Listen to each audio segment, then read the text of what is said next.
Ilmu tauhid, fikih dan tasawuf. Apa hubungannya?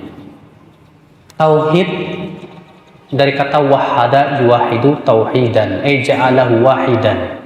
Itu menjadikannya satu. Maksudnya apa?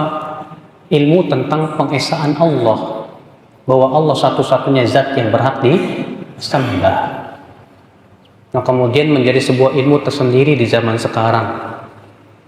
Iya, menjadi ilmu tentang mengenal Allah, hak-hak Allah, tentang makna la ilaha illallah Muhammadur Rasulullah.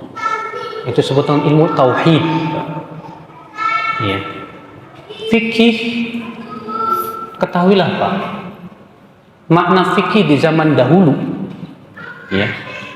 dengan fikih di zaman sekarang mengalami penyempitan.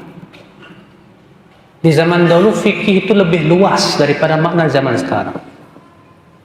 Di zaman dahulu fikih itu masuk padanya akidah, ibadah, semuanya, din. Di zaman sekarang fikih itu lebih sempit maknanya kepada permasalahan-masalahan yang sifatnya hukum-hukum Islam. Sehingga kan dibedakan antara akidah, fikih, muamalah, akhlak dan yang lainnya. Fikih itu kalau kita lihat kitab-kitab fikih, bahasannya apa Pak? Dari sholat, zakat, puasa, haji, jual beli, nikah, talak. Sehingga fikih itu di zaman sekarang tuh menjadi lebih sempit maknanya. Hanya sebatas berbicara tentang masalah hukum-hukum Islam. Sementara di zaman salafus saleh fikih itu luas.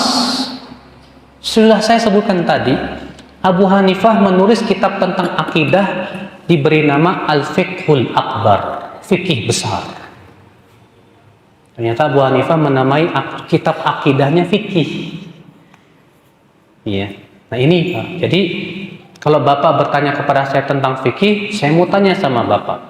Bapak maunya pemahaman orang dulu atau pemahaman orang sekarang? Kalau orang sekarang yaitu pembicaraan masalah hukum-hukum Islam.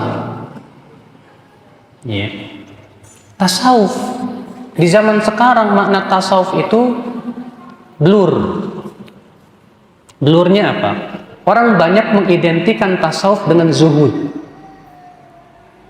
Zuhud dalam kehidupan dunia disebut tasawuf. Padahal dua nama yang berbeda. Zuhud itu lafadz syar'i. Lafadz syar'i jelas ada dalam Al-Quran dan hadis Nabi SAW.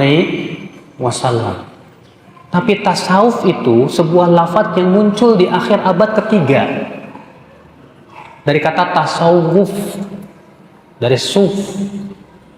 Itu munculnya suatu kelompok yang mereka lebih mengutamakan memakai baju wol, suf.